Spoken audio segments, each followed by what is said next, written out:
Bhagavate Vasudevaya. Hari Bol. So I was asked to speak on a topic that is interesting. Part of the title, I'm not sure what you think. Humility, a spiritual superpower?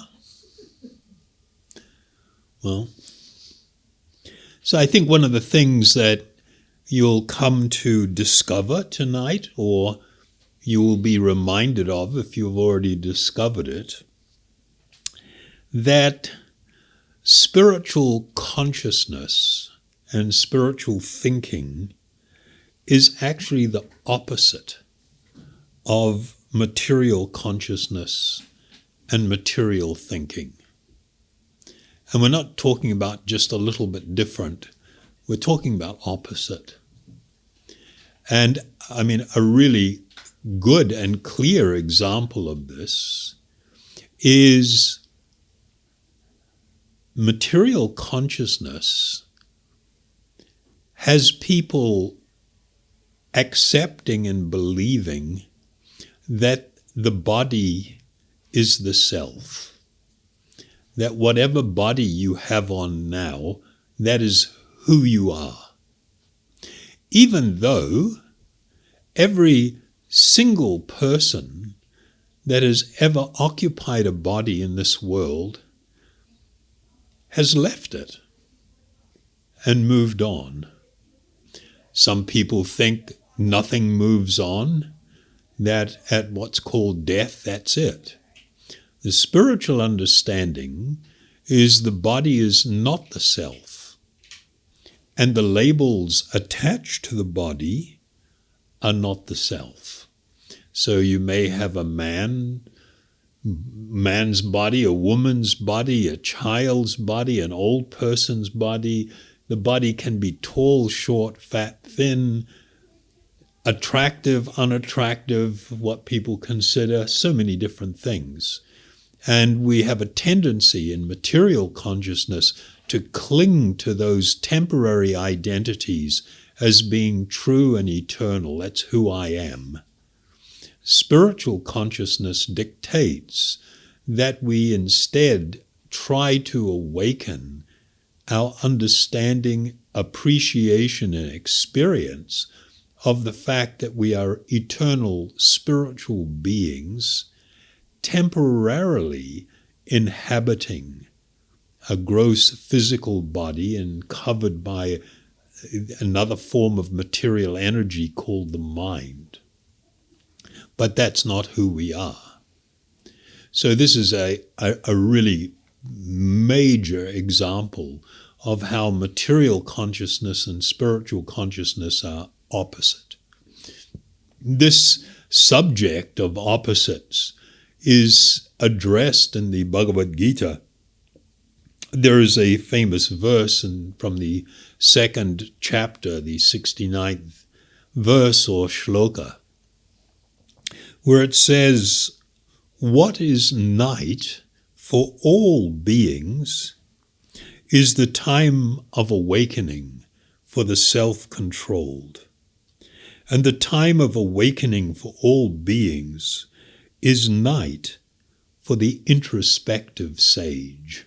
So that's a rather poetic way of putting it. It's like the difference between night and day. And one who lives in spiritual consciousness is having a uniquely different experience than one who lives in material consciousness. And the understanding is that material consciousness means unhappiness. It means difficulties and sadness. That's where things generally go. Whereas spiritual consciousness means that I am living in a state of actual great spiritual blissfulness. Doesn't matter what's going on with the body, even if the body is subjected to what's considered suffering things. I don't suffer. I understand this is just something happening to the body. It's not a big deal. And I'm experiencing something else. So the previous talk that we had was on the topic of self-love. And as you know, I'm not only not a big fan of self-love, I think it is actually very harmful for people to be diving into that realm. And we've talked about it, but we'll understand it here also. When we spoke about it in the last time I was here, we mentioned about how people are into self-talk, either saying positive things or negative things. And there is a general idea in this world that if you are having positive self-talk, that is a good thing, and if you are having negative self-talk, that is a bad thing. The problem with that idea is both are harmful from a spiritual perspective because they are based on a false conception of self. And that, even if you're totally trying to be so positive about everything and, pump your so-called self up, the problem is that you're reinforcing the false conception of self. And so you may be in a state of positive, experience right now, but it won't last because there's two sides to every coin. And what goes up must come down. This is the nature of living in the world of dualities. You cannot have one side of things without the other. And spiritual life is the process by which one is able to transcend, to rise above both of these things.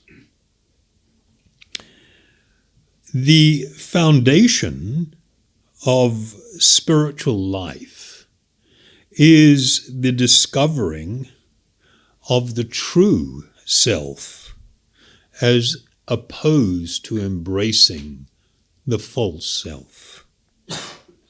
So in relation to the topic tonight, there is a series of verses,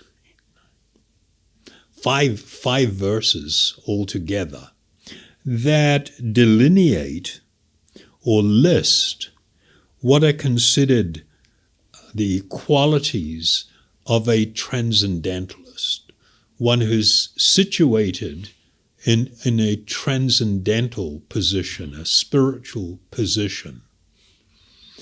And I'm going to read part of this list. It's not even the whole thing, but and we're not going to address all of the things, but I'm reading from a good number of these qualities just to give us a pretty reasonable idea of what it is that is being put forward as being desirable. If one cultivates these qualities and can live experiencing these qualities, one will become happy. And of course, the first one on the list is humility, which is the reason I'm reading this list. But the other ones you may find of interest: humility, pridelessness, non-violence, tolerance. Tolerance is an interesting and important spiritual quality, and it's defined in the Vedas as to patiently endure unhappiness.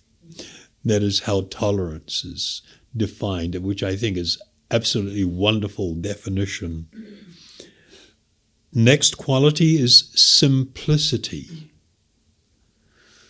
You know, it's unfortunate the way the world is moving now. People are becoming more complicated and getting more caught up in things that are actually not helpful. You know, all of the technology and some of the social philosophies and ideas that have been promoted, which are meant to be making everybody's life better, and yet the amount of unhappiness and mental health issues and depression and so it's just growing exponentially, which indicates there is something wrong with what people are doing, with what the proposition is, what is being practiced. So something that's really important is developing the quality of simplicity. To approach a bona fide spiritual teacher, which means to seek spiritual guidance and a direction forward. Another quality is cleanliness. Of course, in the Western world, everybody has they know the saying, hopefully, cleanliness is next to godliness. So we're actually talking about here the cultivation of what are probably classified as godly qualities. And cleanliness is one of them. Steadiness, to be not wavering, just because your mind is wavering, to not feel that you have to bend and follow that. Steadiness and self-control. And of course, we live in a time when we are not just urged, it is demanded of us to not exercise self-control, to give in to impulse and desire. And of course, that messaging comes through with all advertising simply because you have people that simply want to exploit you for your money. And so they want you to impulsively follow desire, to cultivate constantly desire, and to follow it no matter what. So steadiness and self-control, renunciation of the objects of sense gratification, the absence of false ego. So in our lineage, we often use a term, false ego, because there is considered such a thing as the real ego, which is related to our spiritual identity. And the false ego is the false concepts of self. The perception of the evil of birth, death, old age, and disease. These things were considered not good. Since we are eternal spiritual beings, this is not natural for us. That there should be a non-attachment to children, wife, husband, home, and the rest. And even-mindedness amid pleasant and unpleasant events. And that's as far as I'll go with the list. But that last one is of enormous importance or significance, that even in the midst of great unpleasantness and even pleasantness, that one should be even-minded. They should remain on a steady keel, not lose the plot.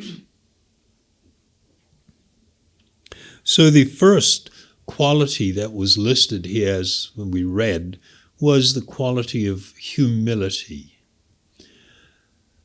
People have, I think, often not a proper understanding and appreciation of humility, what genuine humility means. People are often relating humility with accepting abuse from others or something along those lines. And so when you advertise that one should cultivate humility, especially somebody that's been in an abusive relationship or something, then they really have a strong reaction. But that's because there's not a proper understanding of what it means to be humble and what humility is from a spiritual perspective. In that list, we had humility and then pridelessness. So that second word that was translated as pridelessness in Sanskrit can also be understood as being free from hypocrisy or pretense. So oftentimes people think that humility and pride are opposites. You have that saying in English, pride comes before the fall. Have you heard that one? When people become intoxicated with position or wealth or whatever, and they become very prideful and don't want to listen to anybody, and they go off on this, tangent, and then they end up making really bad choices and decisions, and there is a fall that follows it. These old sayings are time-tested and wise. These sayings that are found in all cultures, and we need to pay attention to them. So in this list of qualities, the pride, though, is not seen necessarily as the opposite of humility, which many people think it is. And we'll get into what it means, what humility means from a spiritual perspective. So what does it mean? I'm just going to read a short paragraph from one of my teachers on a commentary on this verse in the Bhagavad-gītā, where he describes what is actual humility. Humility means that one should not be anxious to have the satisfaction of being honored by others. And of course, the opposite of that is true. If we are hungry to be honored, then we become increasingly sensitive to being what we call dishonored. You cannot have one without the other. If you are going to be chasing what other people say about you and wanting positive, things, then the more you are into that, the more sensitive you will be to then negative so-called feedback. That will go hand in hand. So reading again, humility means that one should not be anxious to have the satisfaction of being honored by others. The material conception of life makes us very eager to receive honor from others. But from the point of view of a man in perfect knowledge, who knows that he is not his body, anything, honor or dishonor, pertaining to the body is useless. One should not be hankering after this material deception. Why useless? Because the body will only be here for a limited period of time, and we will have to leave it, like it or not, and we will move on. And if we are now determining how we live and the decisions that we make based upon whether somebody heaps praise upon so-called us, which is actually praise upon the body and mind, then we are setting ourselves up for unhappiness. It is part of a deception. It is something that makes it very difficult for us to experience self-realization. If we are caught up in, if we are addicted to the idea of being praised and accepted and everything by others, then we are living in a deception, a spiritual deception, because that body is not you. The state of your mind is not you. And even if people heap praise upon you, then the body begins to age. As the body ages, even the mind becomes more feeble. That automatically happens. It's part of the process. And then what are you left with? You're toothless old man. I can remember when I was about 45 and everybody thought I was an incredible person. And it's sad. It's sad because the state of things, the current state of things, is that where is all the praise now? Where is all the support now? People may even avoid you. Even family members may avoid you. And it's kind of like, wow, this is not a good outcome. I looked online and I saw a definition within Christianity that I thought was actually really, really nice, and it's in support of the same idea. So in relation to defining humility, they had defined it, the quality of having a modest, honest view of your own importance. So the idea of your own importance should be both modest and it should be honest. It means you do not think that you are better than other people. The writer C.S. Lewis noted, true humility is not thinking less of yourself, but thinking of yourself less. Yeah? That's actually extremely profound. So, of course, we completely agree with that and support that.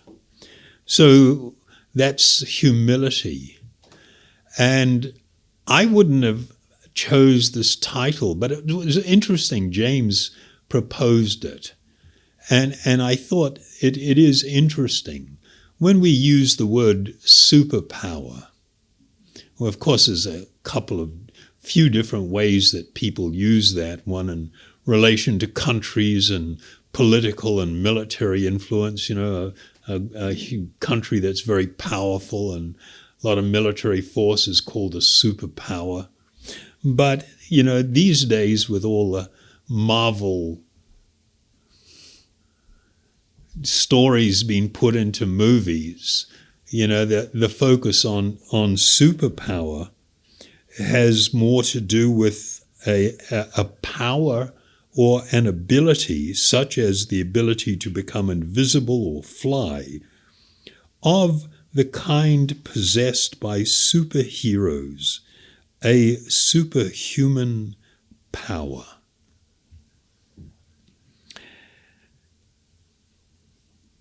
When we think of this word superpower, people think of it in terms of being given an advantage over others, right? To be able to fly, to stop a bullet, to be able to do all these kind of things. And it's interesting, within the world of yogic teaching, they actually, one of the aspirations of certain yogis was to acquire what they referred to as the Ashta Siddhi. The Siddhis means the perfections, of which there were 8 yogic powers that one could develop by certain types of yogic processes, by becoming very accomplished. Levitation is one, to be able to become so small that you could fit underneath a door and go anywhere that you wish to. They were 8 in number. And what we see in these ancient Vedic texts, one was advised that any accomplished yogi who is offered the opportunity to gain these opulences or powers, they should reject it.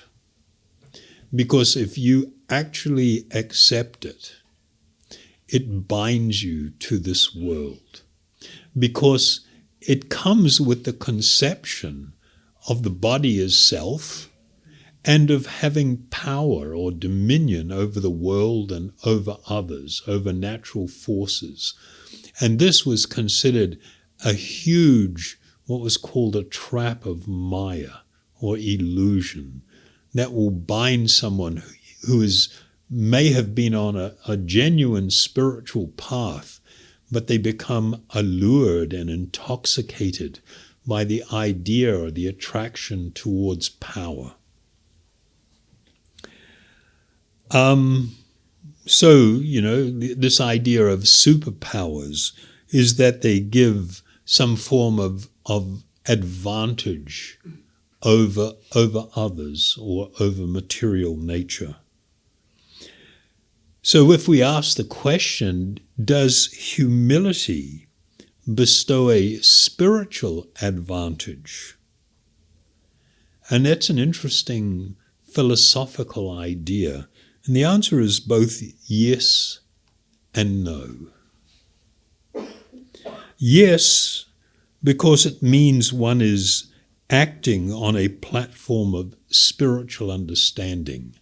If I cultivate this quality, it will advance my spiritual understanding of myself, of this world, and of any higher spiritual reality.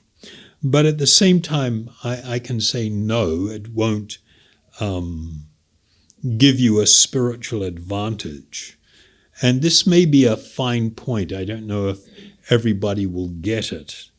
But I say no because it is not that you act humbly, and as a result of that, you become self-realized. No, becoming self-realized is not a pretense. It is not about faking it till you make it, as they say in the modern world. But rather, as you gradually become self-realized, humility increasingly manifests. The more that you grow in an understanding and appreciation of your spiritual identity, the less and less you are attached to or influenced by the false conception that the body is the self or the mind is the self. And so you can't. Real spiritual life is not about dishonesty and pretentiousness. You can't just go through the motions. There has to be a revolution of the heart, a transformation of the mind, of consciousness, of the heart.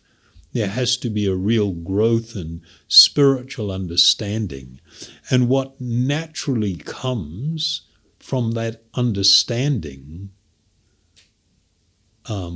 is self-realization. And it influences how you interact with the world, how you manage your relationships, how you deal with others, and what becomes the focus of your life. Because the foundation of humility is the understanding that the material body and the labels attached to it, including the idea of honor and dishonor, they are useless, they are fleeting or passing experiences. They do not actually pertain to the spirit soul itself. So that is really important to understand. You know, some of the things that we hear, like in the Western world, because of the long association of Christianity with Western culture, we may be familiar with ideas such as to love your enemy, which sounds like an impossibility. Someone that actually wants to harm you, who actively may be seeking to harm you, how could you possibly love them? Someone that has so-called hurt you, spoken ill of you, or caused you difficulty or pain, how could you love them? It seems like a paradox.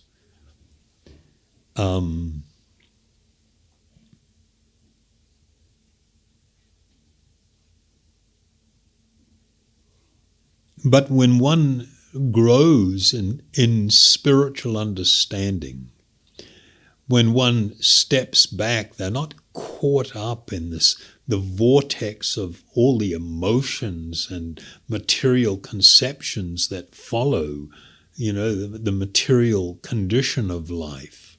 When one begins to think and see things from a spiritual perspective, to think of things more clearly, when one learns not to be drawn into, you know, a rise in emotions. You'll hear me many, many times say that wherever you find yourself in life, it is the result of choices that you have made and actions that you have taken. And learning to make brilliantly good choices and to act wisely will make it so your life becomes happy. And an important part of that is not to act on an heightened state of emotions. In a heightened state of emotions, positive or negative, one makes terrible choices and gets themselves into trouble. You agree with that or not? You know, when we're angry or envious or jealous or fearful, we will behave in ways that don't help us, that don't make our life better. And on the other hand, we can be swept away by things. You know, we may fall for a certain person, and fall is a good word. It's like fall in a hole. You know, we fall for someone and we think, this person is just going to be amazing and perfect. And in a heightened state of emotion, positive emotion, I commit myself to someone. And then they turn out to be the bane of my existence. They cause me great pain and suffering. So, to learn not to make decisions and choices just on the basis of heightened emotional state is really important.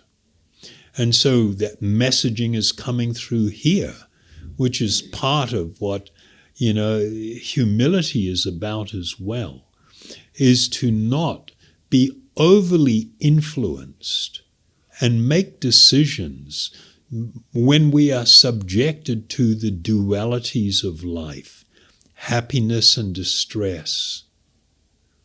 For example, honor and dishonor.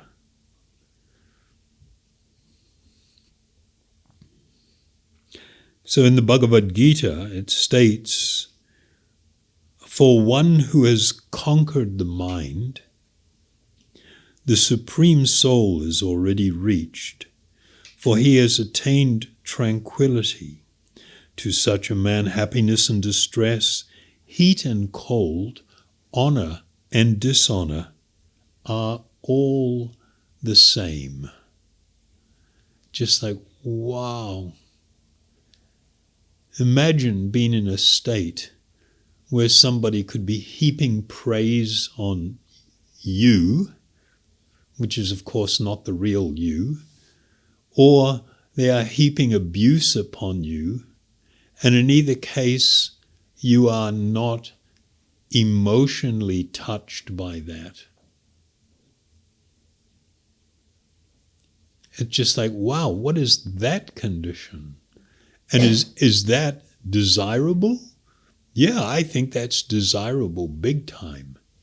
I mean, so much of the suffering and unhappiness that we read about and we know about through, experience in family or friends or others and things we see on social media is just this reaction to positive and negative statements, what people say, how they say it.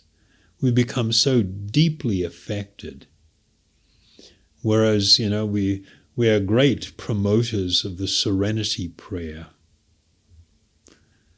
Grant me the serenity to accept that which I cannot change. You cannot change how somebody's going to think about you or feel about you. But what you have control of is whether you will allow it to affect you and how. What will be the nature of that effect? That's where we need to be focused. That second line in the prayer, grant me the courage to change those things that I can. So you can't change another person. Stop trying to. Stop trying to impose your will. People are going to do what they're going to do.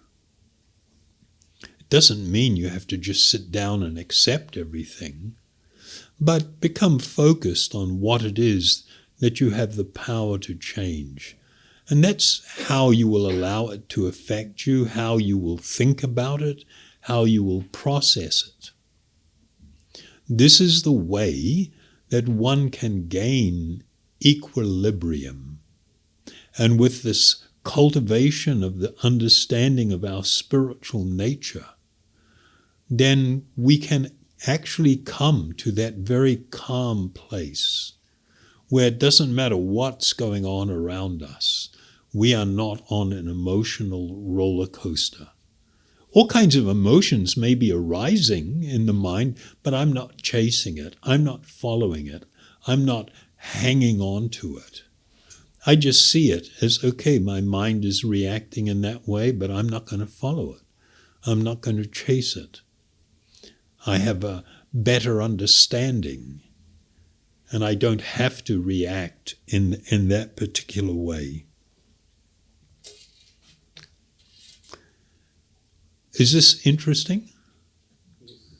Practical and helpful? Yeah, good.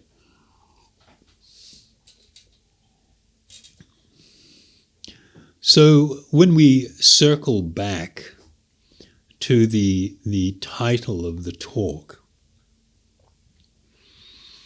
is humility a superpower?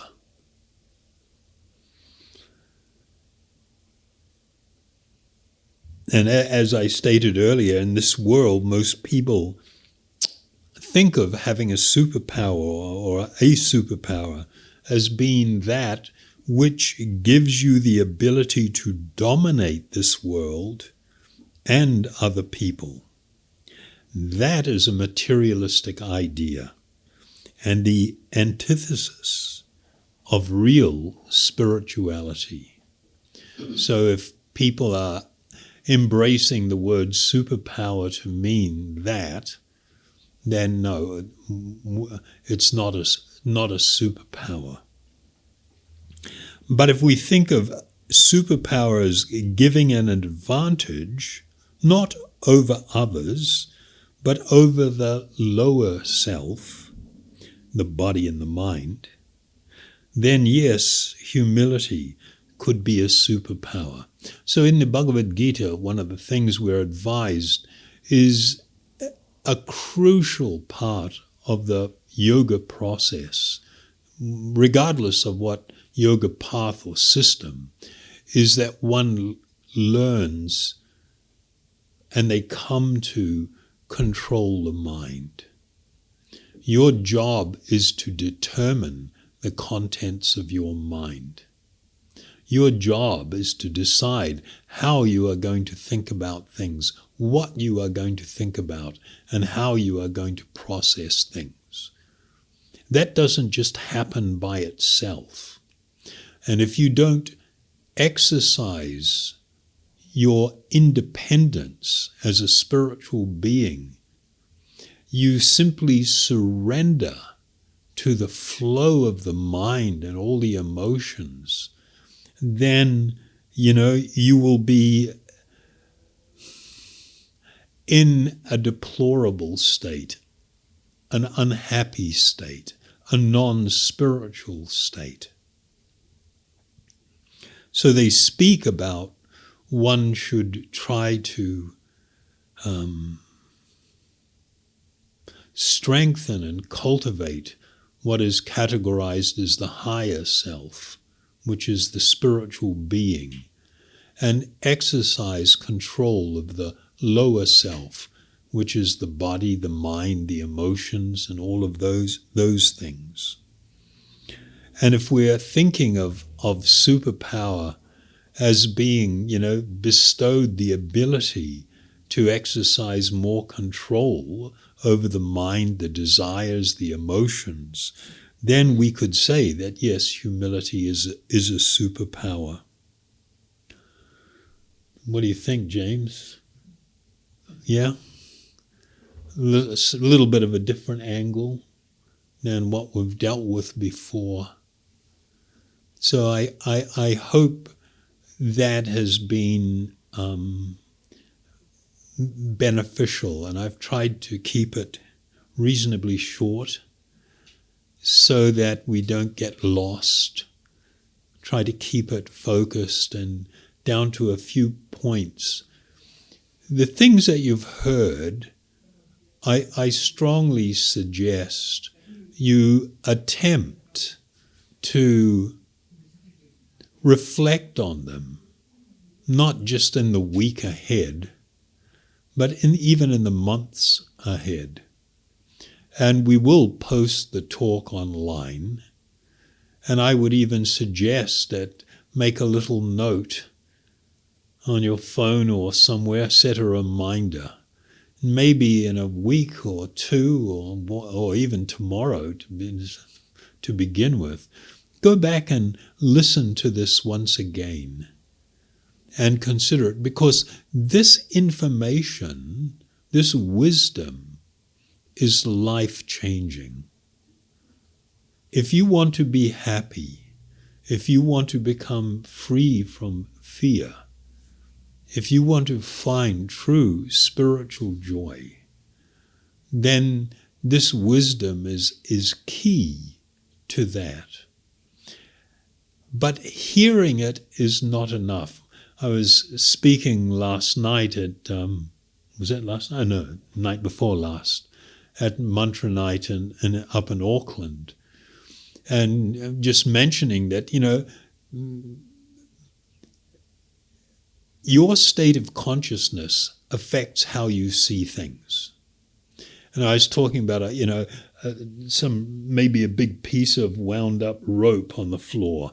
and you just look at it and like, yeah, piece of rope.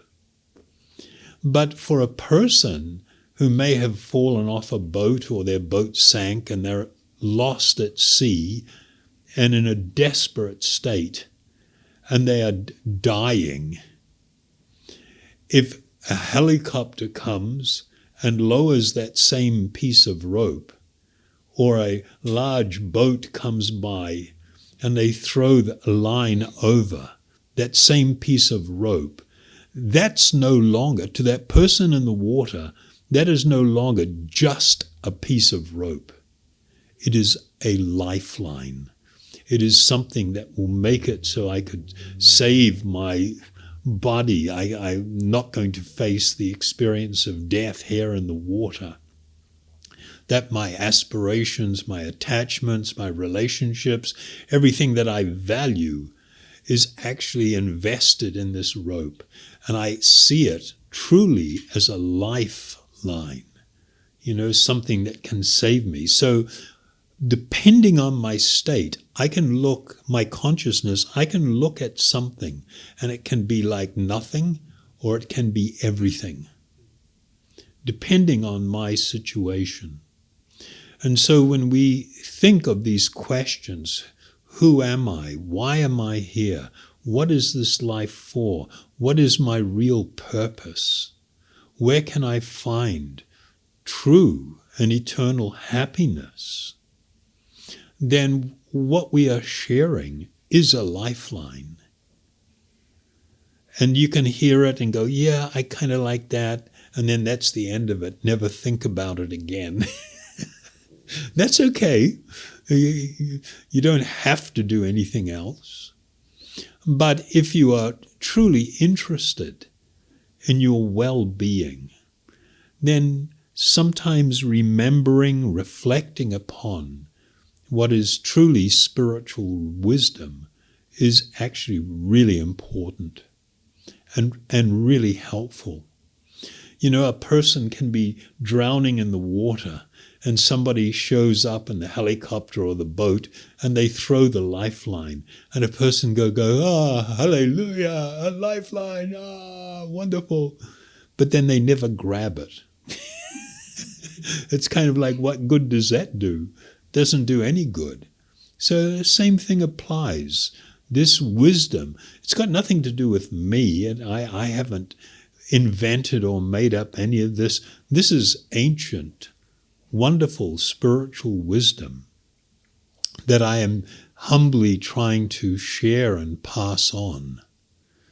But for it to be of enormous benefit, you have to reach out for the lifeline and you have to grasp it and hold it tightly for it to have the benefit. And so it is important to think of things with that perspective. So to reach this state of being able to live in the world but not be part of the world, one must cultivate both the appreciation that we are not the gross physical bodies that we occupy or the minds, and we must rekindle our lost relationship with the Supreme Soul. Those two things are necessary and important. And of course, the most effective way to be able to do that is through this meditation upon spiritual sound. It is like so important, it's like so critically important that you actually develop your own personal habit, meditation habit, where you allocate some time every day. If once a week is what you can manage, that's okay, but do it once a week. Do it at the same time if you can. And make sure that you do it. Don't do it 1 week and not another week and let another one go by, then do a bunch of it and then drop off again. It's the consistency that really brings change. But to be able to allocate even 5 minutes, 10 minutes, even something like that, every day, to engage in this process of meditation upon spiritual sound, I promise you, will be utterly transformative. But you need patience, and you also need determination, a commitment that I'm doing this no matter what. I'm doing it. This is what I'm going to do. So we will chant, since that's what we promote as being the main process. And after we finish, when they distribute the supper that they have prepared, if you have questions, we can try to answer.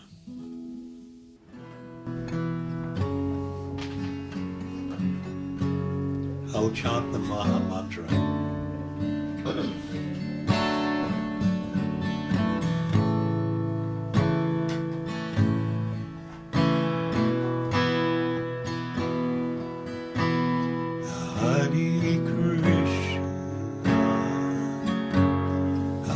Hare Krishna, Krishna Krishna, Hare Hare, Hare Rama, Hare Rama, Rama Rama, Hare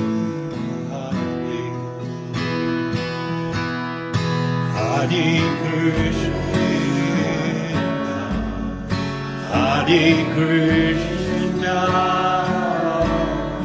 Krishna Krishna, Hare Hare, Hare Rama,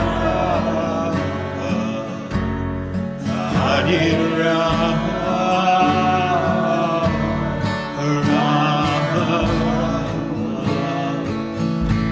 Hare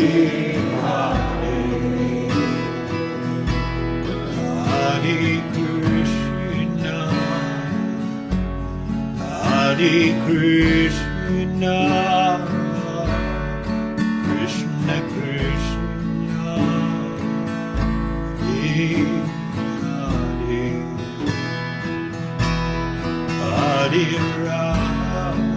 Hare Rama, Hare Rama, Rama Rama, Hare Hare, Hare Krishna, Hare Krishna,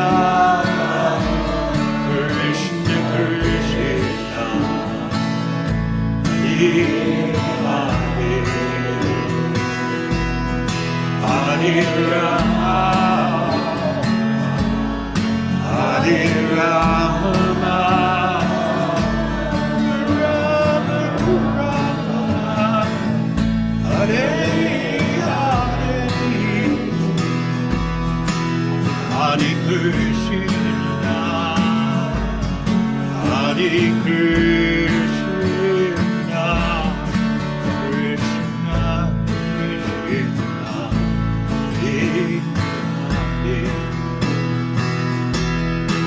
Hare Rama,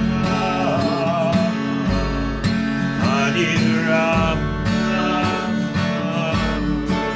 Rama Rama, Hare Hare, Hare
Hare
Krishna.